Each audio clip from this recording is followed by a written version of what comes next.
नमस्कार। अक्सर एक सवाल मन में आता है कि किसी की भारतीय नागरिकता आखिर कितनी सुरक्षित है। क्या इसे यूं ही मनमाने ढंग से छीना जा सकता है? आज के इस विश्लेषण में हम भारतीय संविधान के ठीक उसी अनुच्छेद को समझने वाले हैं जो इस सबसे बुनियादी अधिकार की गारंटी देता है। तो चलिए शुरू करते हैं। अच्छा, इस पूरी बात को ना एक सीधे साधे उदाहरण से समझते हैं। मान लीजिए यह है रवि। रवि का जन्म भारत में हुआ और हमारे संविधान के हिसाब से वो एक भारतीय नागरिक हैं। सीधी सी बात है। तो फिर असली सवाल ये उठता है, क्या रवि की नागरिकता किसी की मर्जी पर निर्भर करती है? मतलब क्या कोई भी अफसर या कोई सरकार जब चाहे इसे छीन सकती है?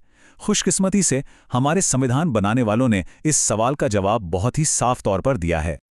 और ये जवाब हमें मिलता है सीधे संविधान के अनुच्छेद 10 में। देखिए, ये अनुच्छेद एक तरह की गारंटी देता है कि हर भारतीय नागरिक नागरिक बना रहेगा। लेकिन इसमें एक बहुत ही जरूरी शर्त भी है। वो शर्त क्या है? जब तक कि संसद द्वारा बनाए गए किसी कानून के तहत कोई और प्रावधान ना हो। तो इस कानूनी भाषा का आसान मतलब क्या हुआ? इसका मतलब है निरंतरता की गारंटी। यानी अगर कोई व्यक्ति कानूनी तौर पर भारत का नागरिक है तो उसकी नागरिकता जारी रहेगी। ये एक तरह का सुरक्षा कवच है जो उसे मिला हुआ है। याद है वो शर्त, संसद द्वारा बनाए गए कानून के अधीन। बस यहीं पर कहानी का सबसे दिलचस्प मोड़ आता है।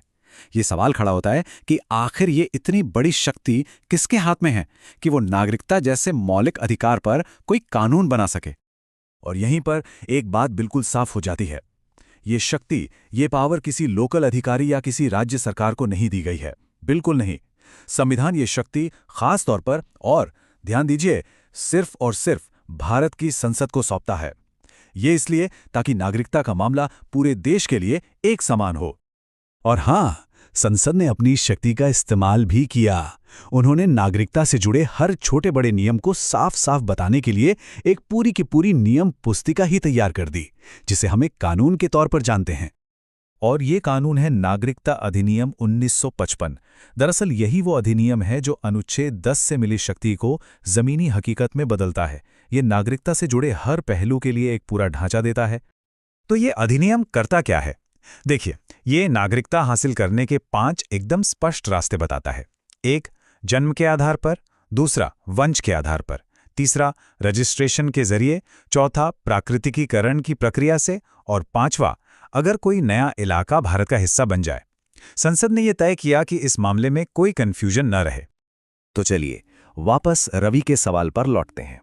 इस सबका उनके लिए क्या मतलब है? मतलब साफ है, रवि की नागरिकता पूरी तरह सुरक्षित है।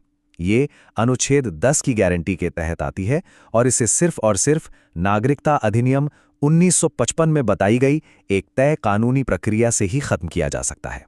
यूं ही मनमाने ढंग से बिल्कुल नहीं। तो आज की पूरी बातचीत का निचोड़ देखें। अनुच्छेद 10 नागरिकता के जारी रहने की गारंटी देता है। इस पर कानून बनाने की शक्ति सिर्फ संसद के पास है, और संसद ने इस शक्ति का इस्तेमाल नागरिकता अधिनियम 1955 बनाकर किया है। ये हैं मुख्य बातें। तो सबसे जरूरी बात जो हमें समझनी है वो ये है कि अनुच्छेद 10 सिर्फ एक नियम नहीं है, ये संवैधानिक स्थिरता का एक मजबूत स्तंभ है। ये नागरिकता के अधिकार को एक ठोस आधार देता है और इसे किसी भी तरह की प्रशासनिक या राजनीतिक मनमानी से बचाता है। और आखिर में ये हमें एक बहुत अहम सवाल पर लाके छोड़ देता है। ये जो संवैधानिक ढाल है जो ये पक्का करती है कि नागरिकता सिर्फ एक तय कानूनी प्रक्रिया से ही बदली जा सकती है, ये किसी भी नागरिक की जिंदगी में स्थिरता और सुरक्षा के लिए इतनी ज्यादा जरूरी क्यों है? इस पर सोचिएगा जरूर।